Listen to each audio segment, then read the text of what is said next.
നമസ്കാരം. ഞാൻ doctor Sajeesh, Neyyar Medicity ഹോസ്പിറ്റലിലെ അനസ്തീഷ്യ വിഭാഗം മേധാവിയും മെഡിക്കൽ ഡയറക്ടറുമാണ്. ഇന്ന് നമ്മൾ ചർച്ച ചെയ്യുന്ന വിഷയം അനസ്തീഷ്യയുമായി ബന്ധപ്പെട്ടുള്ള രോഗികളുടെ ആശങ്കകൾ. പലതരം ആശങ്കകൾ ഉണ്ട്. പ്രത്യേകിച്ചൊരു ഓപ്പറേഷനും അനസ്തീഷ്യയുമായി ഇടപെടുമ്പോൾ ഒരുപാട് ആശങ്കകൾ രോഗികൾക്കുണ്ടാകാം.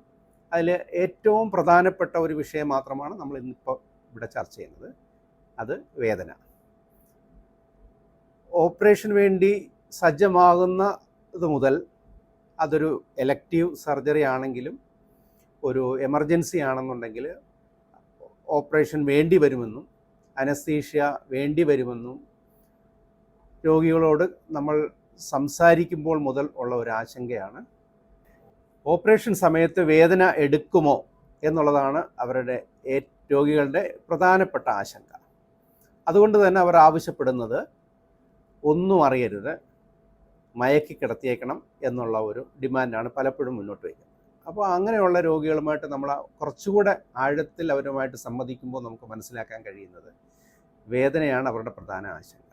പിന്നെ ചെറിയ ഒരു ശതമാനം ആളുകൾ, വളരെ ചെറിയൊരു ശതമാനം ആളുകളിൽ മാത്രം ഓപ്പറേഷൻ തിയേറ്ററിനകത്തുള്ള പരിസരത്തിലുള്ള മറ്റ് ഇടപെടലുകൾ, ശബ്ദങ്ങൾ, ഒരു ഒറ്റപ്പെടുത്തുന്ന അന്തരീക്ഷം, ഇതൊക്കെ ഒരിച്ചിരി അല്പം ഭയം ഉണ്ടാക്കുന്നതുണ്ട്. പക്ഷേ നല്ലൊരു ശതമാനം ആളുകളിലും അവരെ വേദന എടുക്കില്ല, വേദന ഒന്നും അറിയില്ല എന്നുള്ള ഒരു ഗ്യാരണ്ടി നമ്മൾ കൊടുത്തു കഴിയുമ്പോൾ പലരും അതിൽ തൃപ്തരാകുകയാണ് ചെയ്യുന്നത്. ഇത് നമ്മൾ എങ്ങനെയാണ് ചെയ്തെടുക്കുന്നത് എന്നുള്ളതിനെക്കുറിച്ച് ചെറുതായിട്ടൊന്ന് വിശദീകരിക്കാം. ഓപ്പറേഷന് മുമ്പ് ഉള്ള ഒരു ഫേസിനെ നമ്മൾ ഓപ്പറേഷനുമായി അനുബന്ധപ്പെട്ട് പ്രത്യേകിച്ച് ഒരു അനസ്തീഷ്യോളജിസ്റ്റിൻ്റെ ചിന്തയിൽ നിന്ന് നമ്മൾ പറയുമ്പോൾ നമ്മൾ അതിനെ പറയുന്ന പെരി ഓപ്പറേറ്റീവ് പീരീഡ് എന്നാണ്. അതായത് ഓപ്പറേഷന് തൊട്ട് മുമ്പുള്ള സമയം പ്രീ ഓപ്പറേറ്റീവ്, ഓപ്പറേഷൻ സമയത്തുള്ളത് അത് ഇൻട്രാ ഓപ്പറേറ്റീവ്, ഓപ്പറേഷൻ കഴിഞ്ഞിട്ടുള്ളത് പോസ്റ്റ് ഓപ്പറേറ്റീവ്. അതായത് ഓപ്പറേഷന് മുമ്പുള്ള അവസ്ഥ, ഓപ്പറേഷൻ നടക്കുന്ന, പ്രത്യേകിച്ചും അത് ഓപ്പറേഷൻ തിയേറ്ററിനകത്തുള്ളത്, അത് കഴിഞ്ഞ് ഓപ്പറേഷൻ കഴിഞ്ഞുള്ള അവസ്ഥ എന്ന് പറയുന്നത് പരിചരണങ്ങൾ നടക്കുന്നത് പ്രധാനമായിട്ടും ICUവിൽ, പോസ്റ്റ് ഓപ്പറേറ്റീവ് ICUവിലും, അത് കഴിഞ്ഞ് വളരെ സങ്കീർണമായ കേസുകളാണെങ്കിൽ 1-2-3 ദിവസമൊക്കെ ICUവിൽ കാണുമായിരിക്കും. ഇല്ലെങ്കിൽ മിക്കവാറും ഒരു 24 മണിക്കൂറിനകത്ത് പോസ്റ്റ് ഓപ്പറേറ്റീവ് ICUവിൽ നിന്ന് വാർഡിലോട്ട് നമ്മൾ രോഗികളെ ഷിഫ്റ്റ് ചെയ്യും. അവിടെയും ഈ സേവനം, പോസ്റ്റ് ഓപ്പറേറ്റീവ് ആയിട്ടുള്ള പ്രത്യേകിച്ച് വേദന സംഹാര പ്രവർത്തികൾ, അതായത് പെയിൻ റിലീഫുകൾ തുടർച്ച 2-3 ദിവസമെങ്കിലും നമ്മൾ തുടർച്ചയായിട്ട് എക്സ്റ്റെൻഡ് ചെയ്ത് കൊടുക്കുകയും ചെയ്യുന്നതാണ്. അപ്പോൾ ഇതിൽ പ്രീ ഓപ്പറേറ്റീവ്ലി നമ്മൾ ആദ്യമായി ഏറ്റവും പ്രധാനപ്പെട്ട കാരണം ഇതിൻ്റെ രോഗിയുമായിട്ട് നമ്മളെപ്പോഴും ഒരു ഇംഗ്ലീഷിൽ ഒരു വലിയൊരു ചൊല്ലുണ്ട്, the safest lie is telling truth എന്ന് പറഞ്ഞാൽ നമ്മൾക്ക് ഏറ്റവും സേഫായിട്ടുള്ളത്, ഏറ്റവും സുരക്ഷിതമായ കള്ളമെന്ന് പറയുന്നത് സത്യം പറയുന്നത് തന്നെയാണെന്നുള്ളതാണ്. അപ്പോൾ അതുകൊണ്ട് രോഗികളോട് 100% നമ്മൾ സത്യസന്ധത പുലർത്തണം. അതുകൊണ്ട് തന്നെ അവരുടെ പ്രായവും, ചെറിയ കുട്ടികളാണെങ്കിൽ പോലും അവർക്ക് മനസ്സിലാകുന്ന രീതിയിൽ, പ്രത്യേകിച്ച് മുതിർന്ന ആളുകളാണെങ്കിലും അവരുടെ വിദ്യാഭ്യാസ നിലവാരവും ഒക്കെ വെച്ചുകൊണ്ട് തന്നെ അവർക്ക് മനസ്സിലാകുന്ന രീതിയിൽ ഓപ്പറേഷനെക്കുറിച്ചും അതിൻ്റെ സങ്കീർണതകളെക്കുറിച്ചും അതിൻ്റെ പോസിബിളായിട്ടുള്ള ഔട്ട്കമ്മിനെ കുറിച്ച് ചിലപ്പോൾ നമ്മൾ ഒരു അൺറിയലിസ്റ്റിക് എക്സ്പെക്റ്റേഷൻസ് കൊടുക്കരുതെന്ന് പറയും. കാരണം ഇപ്പോൾ വളരെ ഓപ്പറേഷൻ കഴിഞ്ഞ് നാളെ മുതൽ നിങ്ങൾക്ക് ജോലിക്ക് പോകാം, അല്ലെങ്കിൽ നാളെ മുതൽ നടന്നു തുടങ്ങാം, അങ്ങനെയുള്ളതൊന്നും പറയാൻ പാടില്ല. റിയലിസ്റ്റിക് ആയിട്ടുള്ള എക്സ്പെക്റ്റേഷൻസ് അവരെ വിശദീകരിച്ചു കൊടുക്കുകയും അതോടൊപ്പം നമ്മൾക്കിപ്പോൾ ഒരു കയ്യിലൊരു ക്യാനുല നമ്മൾ ഇടും, അതുവഴിയാണ് നമ്മൾ മെഡിസിൻസ് ഒക്കെ കൊടുക്കുന്നത്. സെഡേറ്റീവ്സ് ആണെങ്കിലും ജനറൽ അനസ്തീഷ്യ മെഡിസിൻസ് ഒക്കെ ആണെങ്കിലും.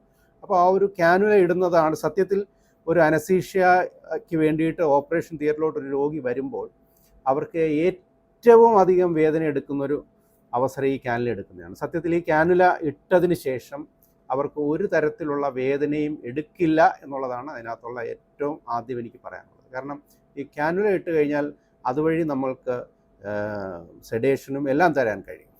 അതോടൊപ്പം വേറെ ഒരു വലിയൊരു അതായത് നമ്മൾ ജനറൽ അനസ്തീഷ്യ എന്ന് പറയുന്നത് മൊത്തം മയക്കിയിട്ട് ചെയ്യുന്ന ഓപ്പറേഷൻ. മറ്റൊരു പ്രധാനപ്പെട്ട ഒരു അനസ്തീഷ്യ രീതിയാണ് റീജിയണൽ അനസ്തീഷ്യ എന്ന് പറയുന്നത്. നമുക്ക് നമ്മൾ ബാക്കിൽ ഇഞ്ചക്ഷൻ എടുത്തിട്ട് സ്പൈനൽ അനസ്തീഷ്യ എന്നും എപ്പിഡൂറൽ അനസ്തീഷ്യ എന്നൊക്കെ പറയുന്നത് മരവിപ്പിച്ചിട്ട് അരിക്ക് താഴോട്ട് മരവിപ്പിച്ച് മാത്രം ചെയ്യുന്നത്.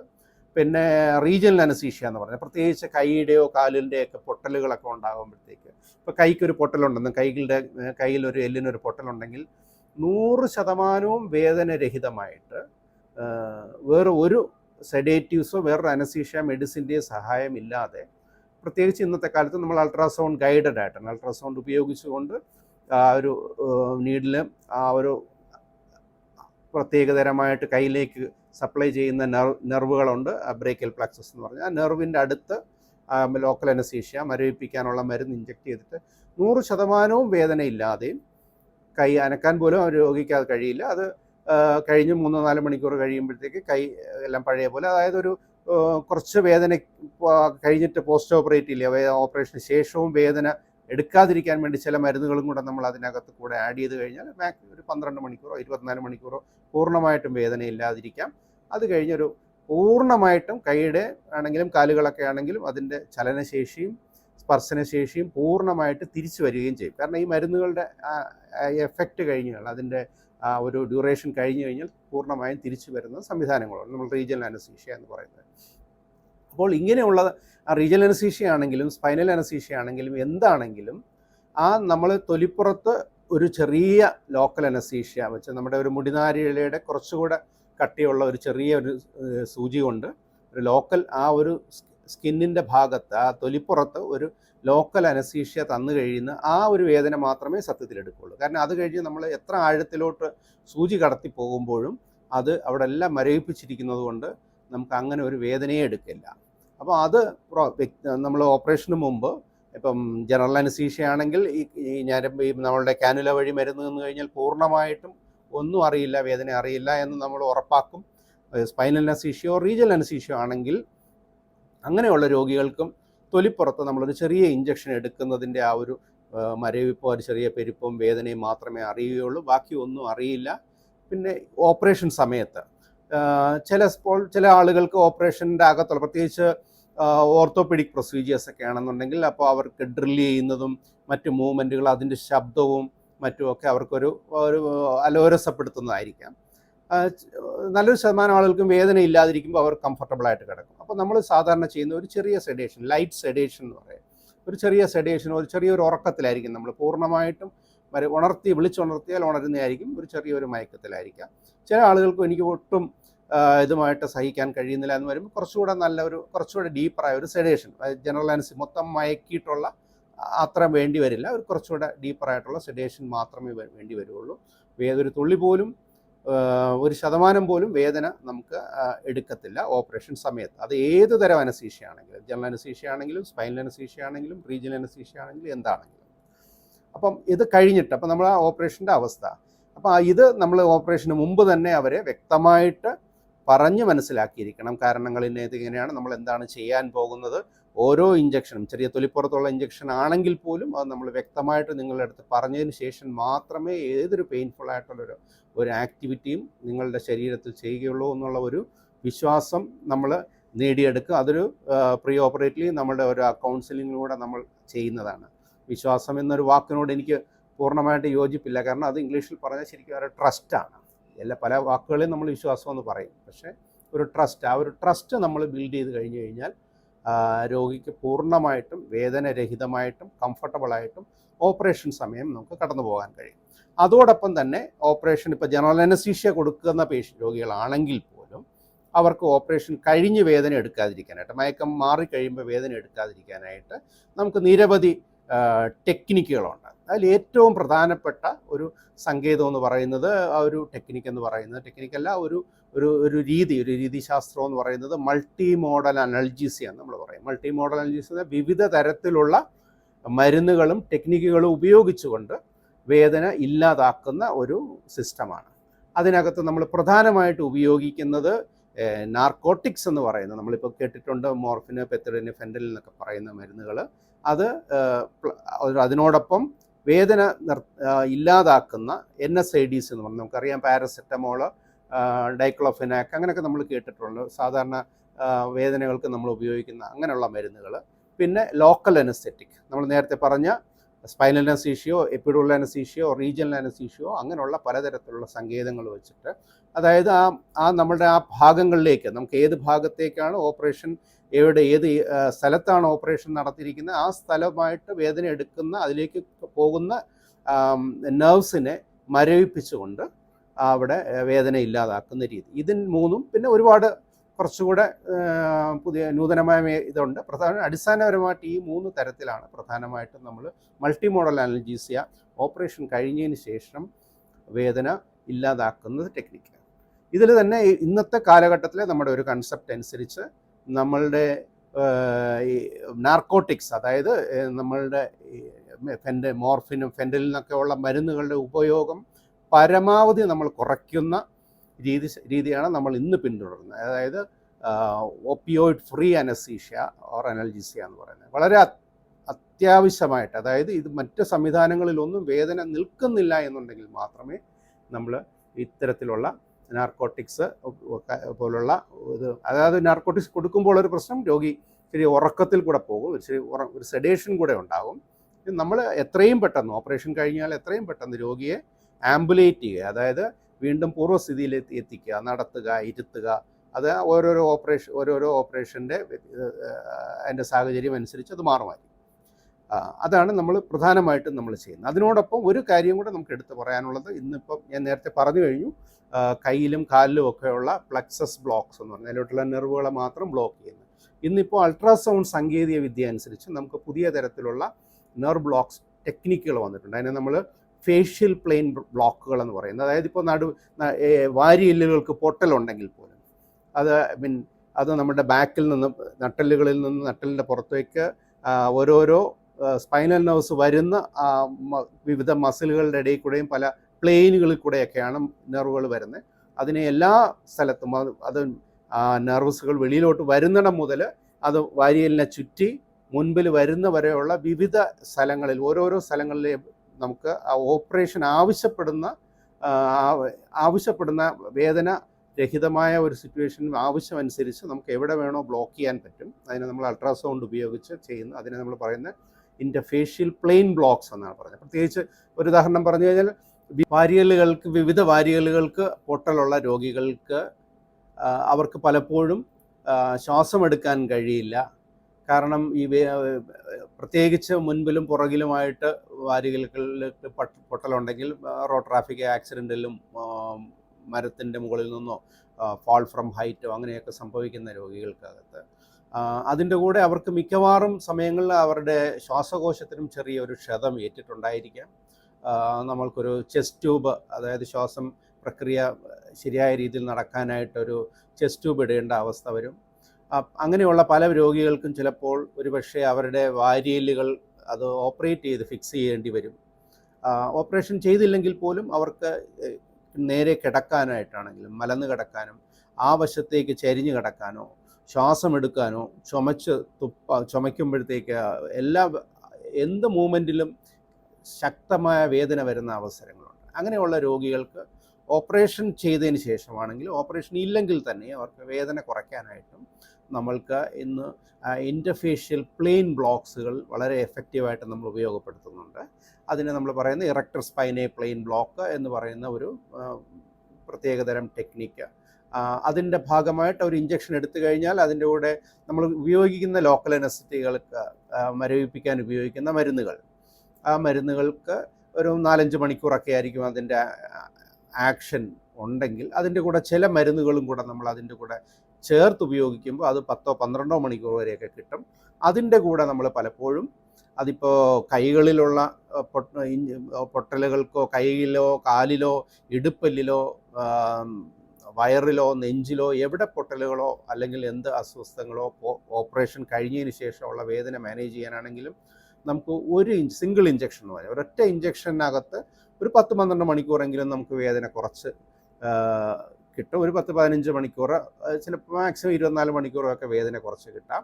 ഇങ്ങനെയുള്ള നേരത്തെ ഞാൻ പറഞ്ഞ വാരിയലിന് പൊട്ടലും അങ്ങനെയുള്ള ദീർഘനാളത്തേക്ക്, അതായത് ഒരാഴ്ചത്തേക്കെങ്കിലും രോഗിക്ക് നല്ല ശക്തമായ വേദന സംഹാരികൾ കൊടുത്താൽ മാത്രമേ, വേദന ഇല്ലാതാക്കിയാൽ മാത്രമേ ശ്വാസകോശം വികസിക്കുകയും ചുമയ്ക്കുക, അങ്ങനെ ശ്വാസം ഉള്ളിലോട്ട് വലിക്കാനുള്ള നമ്മൾ ഇൻസെൻറ്റീവ് സ്പൈറോമെട്രി അങ്ങനെയുള്ള ഫിസിയോതെറാപ്പി അങ്ങനെയൊക്കെ ചെയ്യുന്നതിന് ഹെൽപ്പ് ചെയ്യുന്നതൊക്കെ രീതിയിൽ നമ്മളിവിടെ ഒരു കത്തീറ്റർ ഇട്ട് വയ്ക്കും. അതായത് ഒരു ചെറിയ ട്യൂബ് നമ്മൾ ആ ഇഞ്ചക്ഷൻ എടുത്ത് മരവിപ്പിക്കുന്നതിനോടൊപ്പം ഒരു ചെറിയ ട്യൂബും കൂടെ അവിടെ നിലനിർത്തും. അതുവഴി നമുക്ക് കണ്ടിന്യൂസ് ആയിട്ട് ഒരു 3-4 ദിവസം ഒരാഴ്ച വരെയോ നമുക്ക് കണ്ടിന്യൂസ് ആയിട്ട് മരുന്ന് കൊടുക്കാം.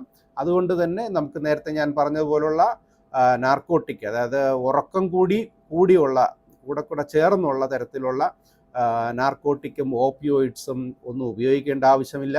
ഒരുപാട് നമ്മൾ ഒരു പരിധിക്കപ്പുറം നമ്മൾ NSAIDs എന്ന് പറയുന്നത്, അതായത് വേദന സംഹാരികളായിട്ടുള്ള ഇഞ്ചക്ഷനുകളോ മരുന്നുകളോ എടുത്താൽ അത് നമുക്ക് പലപ്പോഴും വയറ്റിന് എരിച്ചിലും, ചില പ്രായമായ ആളുകളിലാണെങ്കിൽ അത് കിഡ്നിയുടെ പലപ്പോഴും ഡയബറ്റിസ് അങ്ങനെ മറ്റ് അസുഖങ്ങളും കൂടെ ഉള്ളപ്പം കിഡ്നിയെയൊക്കെ ബാധിക്കുന്ന അവസ്ഥയൊക്കെ നമുക്ക് വരും.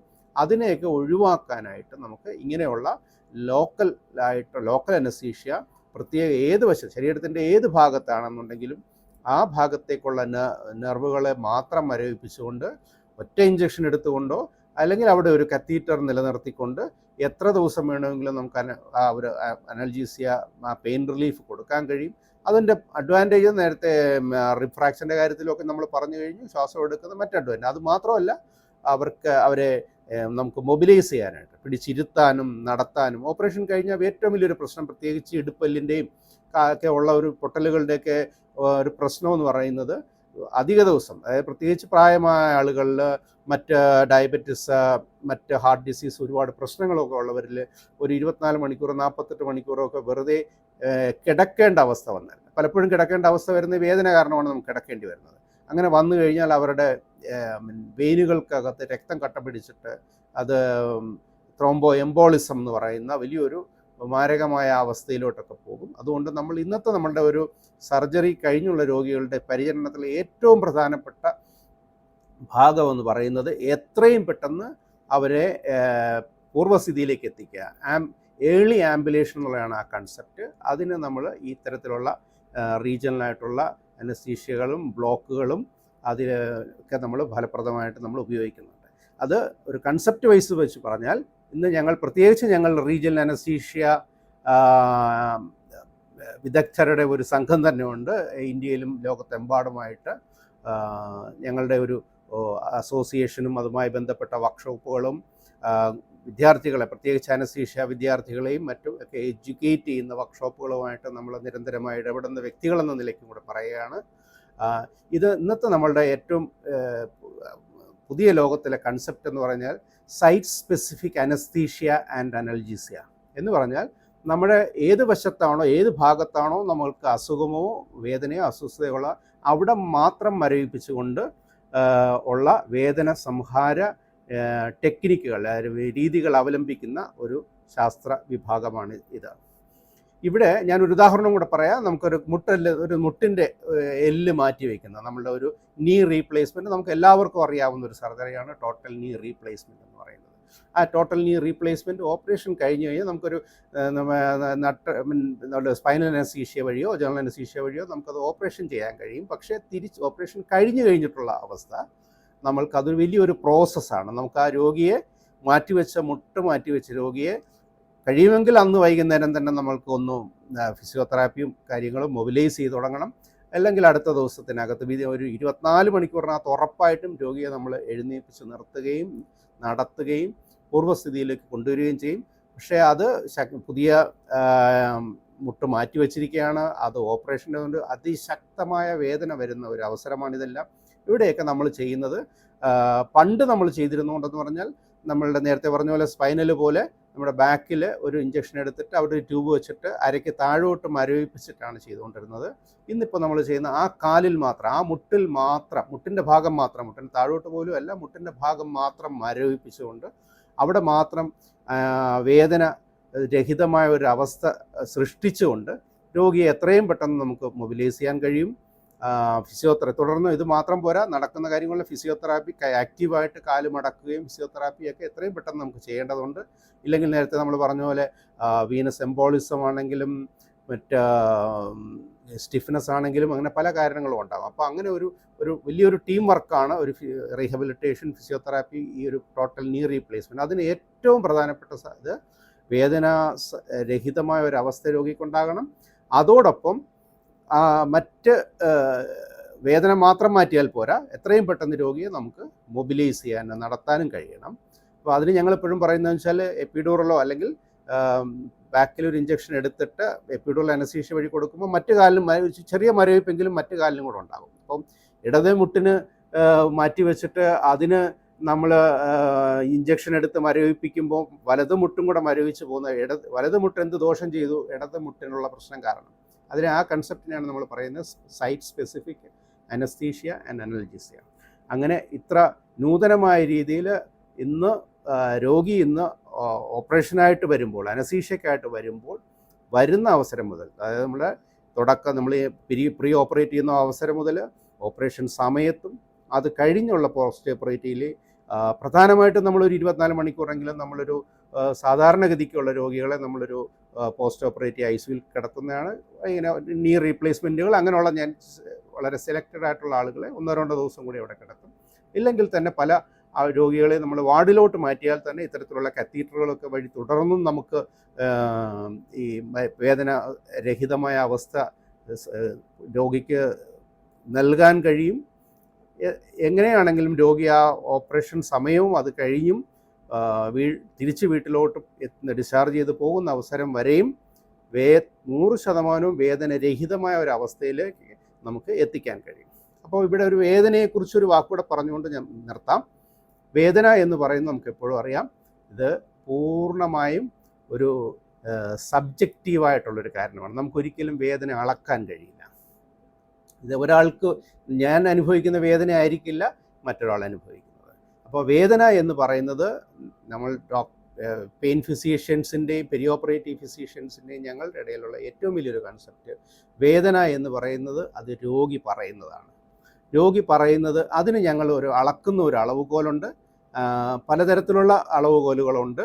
നമുക്ക് പറഞ്ഞ പോലെ ഒരു ലാബിലെയോ ടെസ്റ്റ് ചെയ്തോ സ്കാൻ ചെയ്തോ നമുക്ക് കണ്ടുപിടിക്കാൻ കഴിയില്ല. അത് രോഗിയുടെ ആ ഒരു വെർബലായിട്ട് അവരിൽ നിന്നുള്ള ഒരു ഫീഡ്ബാക്ക് എടുത്തുകൊണ്ട് അളക്കുന്ന ഒരു വിവിധതര സ്കെയിലുകളും. പക്ഷേ ഏറ്റവും പ്രധാനമായിട്ട് നമ്മൾ ഉപയോഗിക്കുന്നത് വിഷ്വൽ അനലോഗ് സ്കെയിലും അങ്ങനെ പല സ്കെയിലുകളുണ്ട്. അതിൽ ഒരു ഉദാഹരണം ഞാൻ മാത്രം പറയാം.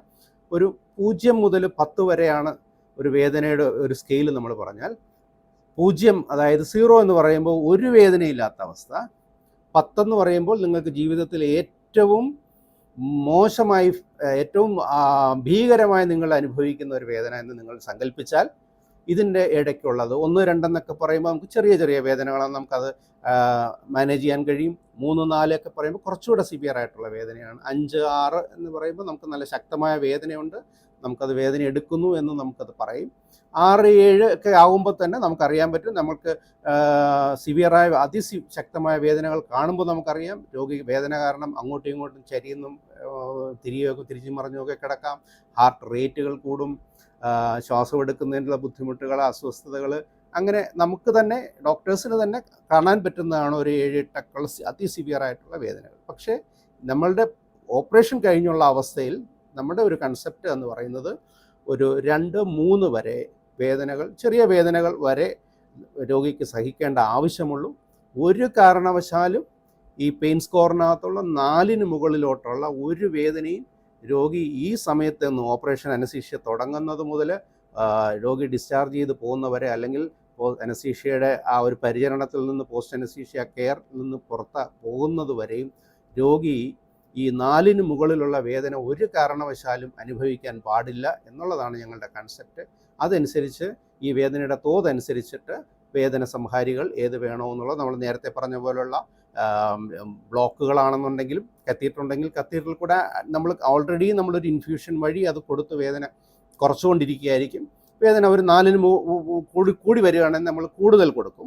അല്ലെങ്കിൽ നമ്മൾ വേറെ ഒരു ബ്ലോക്ക് കൂടെ കൊടുത്ത് അത് കുറയ്ക്കാൻ ശ്രമിക്കും. ഇല്ലെങ്കിൽ നമ്മൾ എന്തെങ്കിലും ഇഞ്ചെക്ഷൻസ് എടുത്തിട്ട് വേദന സംഹാരി ഇഞ്ചെക്ഷൻസ് എടുക്കും. അല്ലെങ്കിൽ അവസാന ഘട്ടമായിട്ട് നമ്മൾക്ക് നേരത്തെ പറഞ്ഞ നാർക്കോട്ടിക്കോ അങ്ങനെ എന്തെങ്കിലുമൊക്കെ കൊടുത്തിട്ട്, എങ്ങനെയാണെങ്കിലും അറ്റ് എനി മോമെൻറ്റ് ഒരു പോസ്റ്റ് ഓപ്പറേറ്റീവ് ICUവിൽ കിടക്കുന്ന ഒരു രോഗിക്ക് 4 മുകളിലുള്ള വേദന അനുഭവിക്കാനേ പാടില്ല എന്നുള്ളതാണ് നമ്മുടെ കൺസെപ്റ്റ്. അത്രമാത്രം പ്രാധാന്യത്തോടു കൂടിയാണ് പെരി ഓപ്പറേറ്റീവ് ഫിസിഷ്യൻസായ ഞങ്ങൾ അനസ്തീഷ്യോളജിസ്റ്റുകൾ ഈ ഓപ്പറേഷൻ സമയത്തിന് ഓപ്പറേഷൻ കഴിഞ്ഞുമുള്ള അവസ്ഥയിൽ രോഗിയുടെ വേദനയെ കാണുന്നതും അതിനെ പരിചരിക്കുന്നതും. മറ്റൊരു വിഷയമായിട്ട് നമുക്ക് പിന്നീട് കാണാം.